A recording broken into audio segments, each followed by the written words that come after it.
Welcome, everyone, and welcome to another quick tip. This is number 5.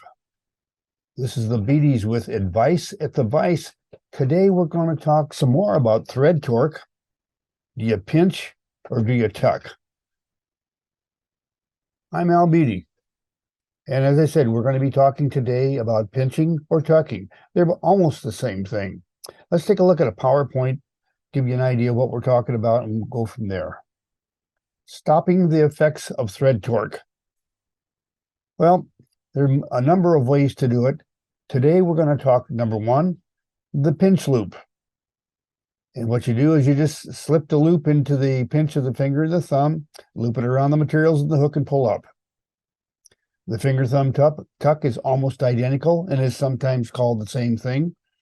We just call it the finger thumb tuck. You tuck the material and thread into the finger and thumb. You do not pull it down around the hook. You just pull straight down and anchor the material on top. Sometimes it requires some direct pressure that we learned in TT number 1. We've got this hook mounted in the vise, and I'll just start with a quick thread application. I'll just make a couple turns in front, wrap over. Notice that I'm keeping tension here and tension on the bobbin.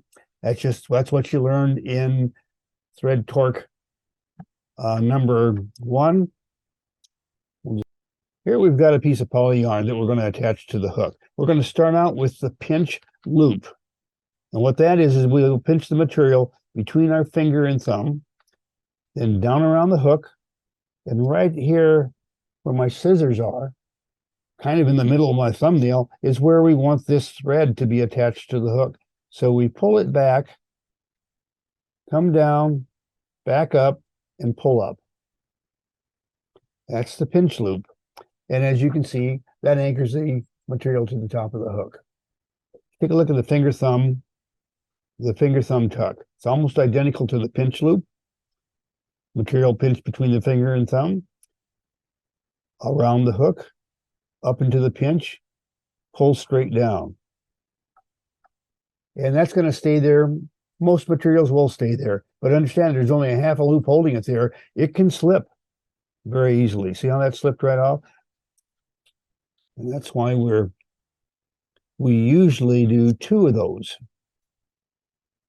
1, 2.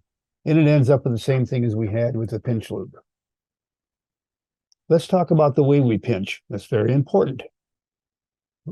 When we did both the pinch loop a moment ago and the finger thumb tuck, all we did is hold our fingers together with the material there, down around the hook, up into the pinch, pull down, or down and up, one or the other.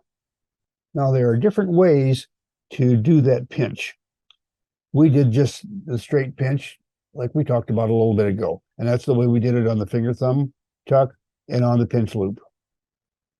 But sometimes you're going to want to roll your fingers in, pinch more with the tip of the fingers, or back more back on the fingers. See how that changes? Let me see if I can roll my hand up on there. It's up on the fingertips more.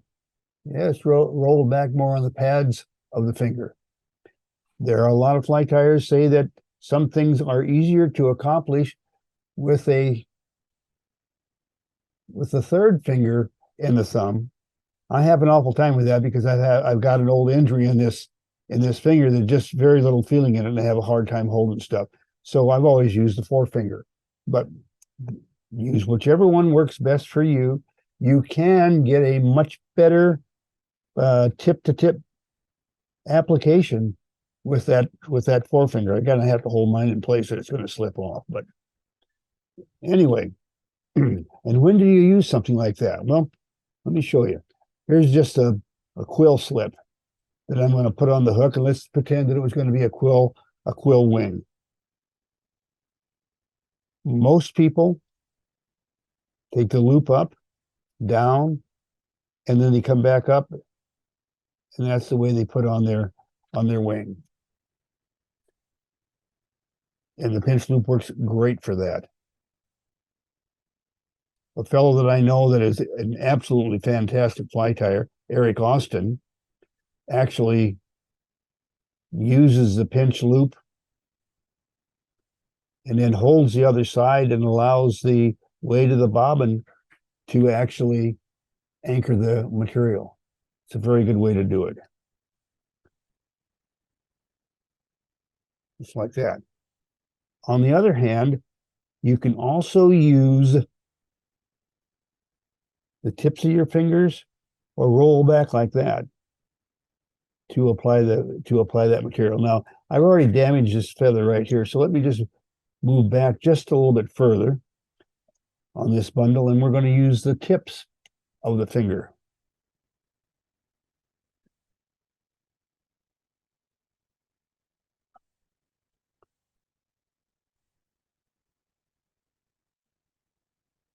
This again, this is an example of a pinch loop.